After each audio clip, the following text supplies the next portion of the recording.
श्री कृष्णा। कैसे हैं आप लोग फ्रेंड्स? आज की चर्चा काफ़ी महत्वपूर्ण होने जा रही है। आज हम चर्चा करने जा रहे हैं देव गुरु के उस प्रभाव की जो जन जीवन के लिए काफ़ी राहत भरा प्रभाव देने जा रहा है। हालांकि देव गुरु इस समय अपने प्रभाव दे सकने की अवस्था में आ चुके हैं, इसलिए देव गुरु की समस्त अवस्थाओं का हमको ज्ञान होना अति आवश्यक है। क्योंकि देखिए, ग्रह किसी भी भाव में जाते ही तुरंत अपने प्रभाव को प्रसारित नहीं करता है। कुछ समय उसको लगता है उस भाव के अंतर्गत जाकर स्थितियों का अन्वेषण करने के लिए।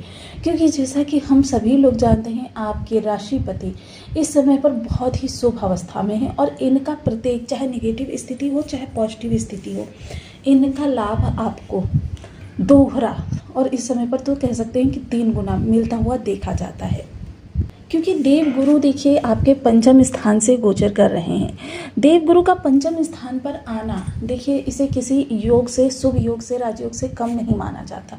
कारण क्योंकि देव गुरु जब इस स्थान पर होते हैं तब ये आपके पूर्व जन्म के संचित शुभ कर्माज का आपको प्रभाव देने का कार्य करते हैं। और जाहिर सी बात है, जब इस जन्म के कर्म को पिछले जन्म के शुभ कर्मा की मेहनत मिल जाए तो वो मेहनत आपकी 4 गुना अधिक बढ़ जाती है।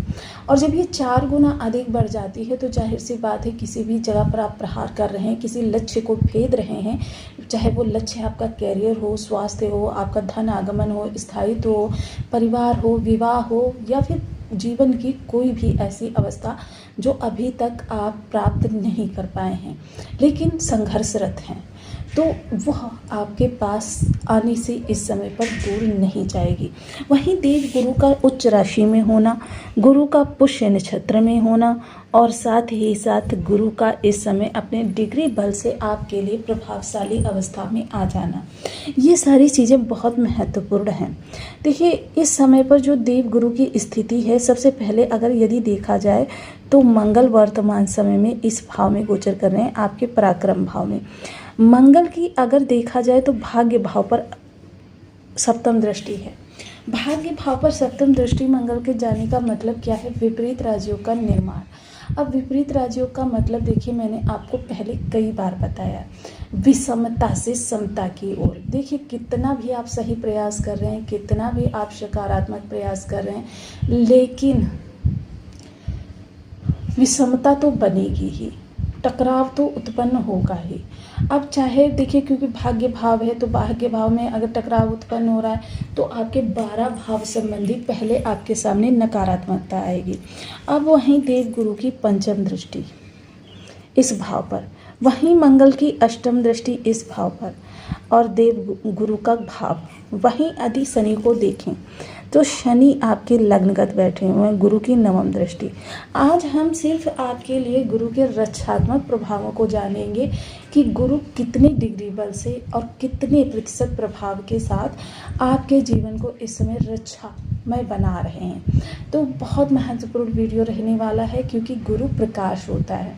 जब तक किसी भी रास्ते के अंधकार को आप बिना प्रकाश किए, तो बेशक एक दीपक का ही प्रकाश हो, उस मार्ग में कितने गड्ढे हैं, कितने पत्थर हैं, कितनी अड़चने हैं, ये सिर्फ प्रकाश से ही देखा जा सकता है, बेशक वो दीपक का ही प्रकाश क्यों ना हो।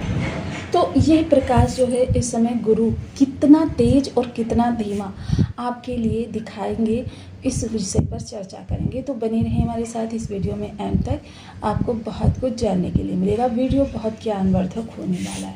यदि आपके लग्न में कुंडली के प्रथम भाव में 12 नंबर बना हुआ है तो राशिफल आपके लिए, यदि कुंडली में कहीं भी चंद्रमा के साथ 12 नंबर बना हुआ है तो ये राशि आपके लिए ही। कुंडली ना होने की स्थिति में आप इसे नाम राशि से भी देख सकते हैं। यदि अभी तक आपने अपने इस चैनल को सब्सक्राइब नहीं किया है तो प्लीज़ सब्सक्राइब कर लीजिए, वीडियो को लाइक कर दीजिए, चैनल को शेयर कर दीजिए। इससे होगा क्या कि हमारे आने वाले हर वीडियो की नोटिफिकेशन मिल सकेगी आपको सबसे पहले। एक प्यारा सा कमेंट करना बिल्कुल ना भूलें, कमेंट से हमें बहुत मोटिवेशन मिलता है, हौसला मिलता है और ये पता चलता है कि आप और क्या जानना चाहते हैं। सर्वप्रथम देवगुरु पंचम स्थान में, देखिए गुरु का पुष्य नक्षत्र में आना, पुष्य नक्षत्र सर्वश्रेष्ठ नक्षत्र माना जाता है। इसके स्वामी जो होते हैं शनि होते हैं और अधिष्ठात्र स्वामी जो होते हैं वो देवगुरु होते हैं। अर्थात यहाँ पर गुरु पर शनि का प्रभाव रहने वाला है और भाव और दृष्टि शनि पर गुरु की रहने वाली है। तो दोनों का एक दूसरे के साथ प्रभाव रहने वाला है। देखिए जहाँ गुरु देखिए नीति नियम धर्म को मानकर कार्यों को करते हैं, वहाँ शनि भी इन्हीं कार्यों को करते हैं, लेकिन अंतर सिर्फ इतना ही है दोनों ग्रहों के मध्य। एक सौम्यता से कार्यों को करता है, दूसरा कठोरता से करता है। मान लीजिए देवगुरु का जातक कोई भी है, देवगुरु उसको प्रभाव दे रहे हैं, वो देवगुरु के बिल्कुल विपरीत कर्म कर रहा है, तो देवगुरु क्या करेंगे, अपने प्रभावों को छीड़ कर लेंगे। दंड नहीं देंगे लेकिन अपने प्रभावों को खींच लेंगे। वही व्यक्ति के लिए कह सकते हैं बहुत बड़ा दंड हो जाता है। लेकिन शनि क्या करते हैं, शनि अगर व्यक्ति नहीं मान रहा है, हमेशा नीति नियम का उल्लंघन करता है और गलत मार्गदर्शन में जा रहा है, तो शनि उसको दंड के द्वारा अनुशासित करने का भी कार्य करते हैं। अब यहाँ पर देखिए गुरु के यहाँ पर 3 जो प्रभाव रहेंगे। सर्वप्रथम गुरु इस समय देखिए जो 4 पाद रहेंगे वो चारों ही कर्क नवमांस के अंतर्गत रहने वाले हैं।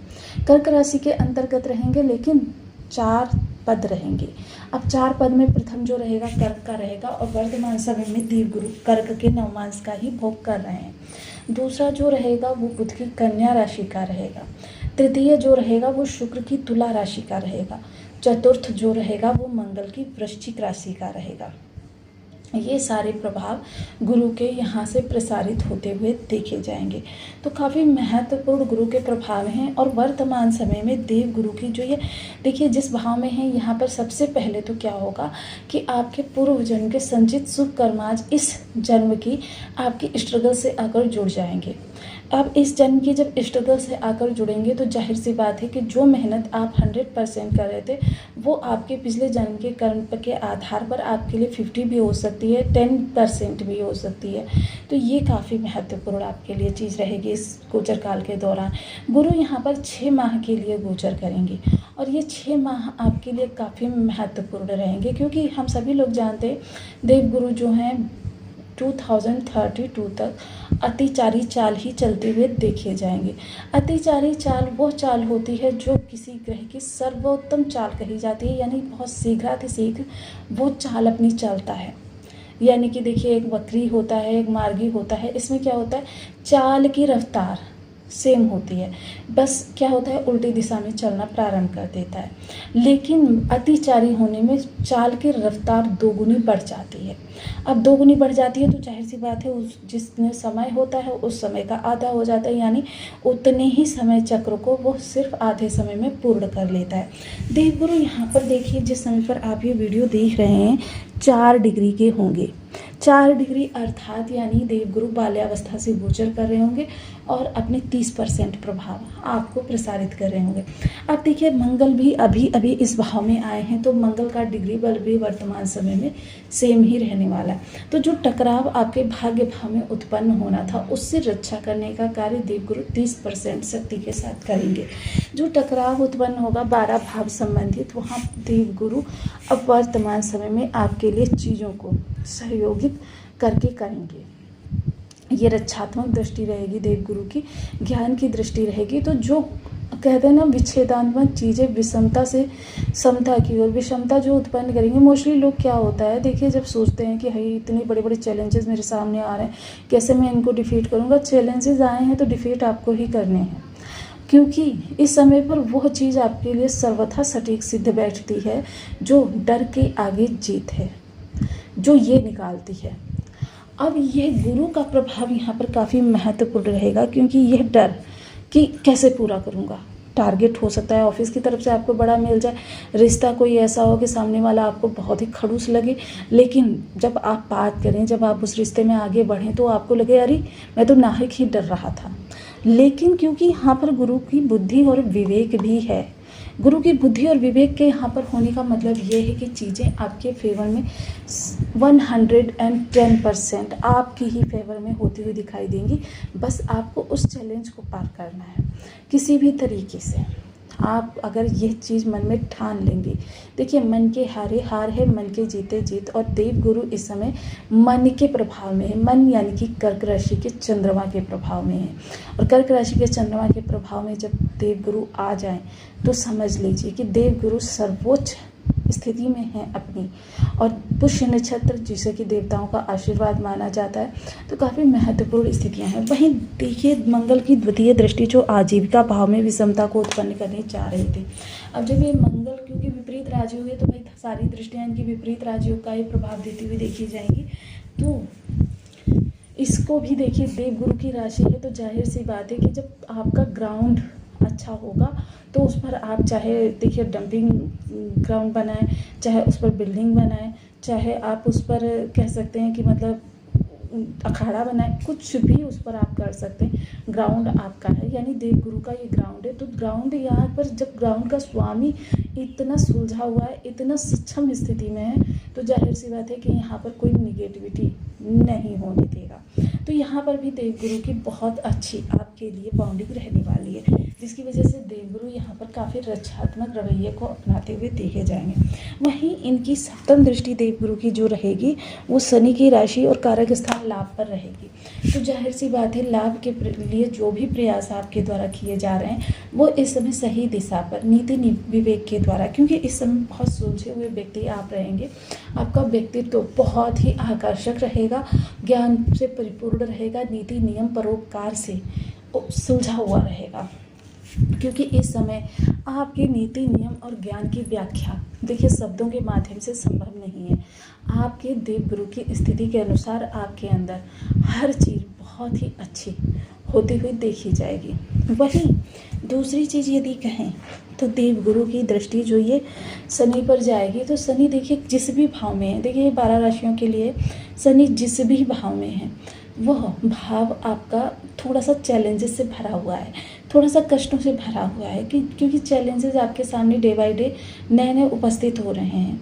ये व्यक्ति की सिचुएशन जो उसके बर्थ चार्ट में ग्रह की स्थिति है उसके आधार पर हो रहे हैं, लेकिन देवगुरु की यहाँ पर दृष्टि उन चैलेंजेस में देखिए काफ़ी ज़्यादा कमी करेगी और चैलेंजेस को पार करने में आपकी मार्गदर्शन भी करती हुई देखी जाएगी, आपकी समस्याओं का निवारण करती हुई देखी जाएगी।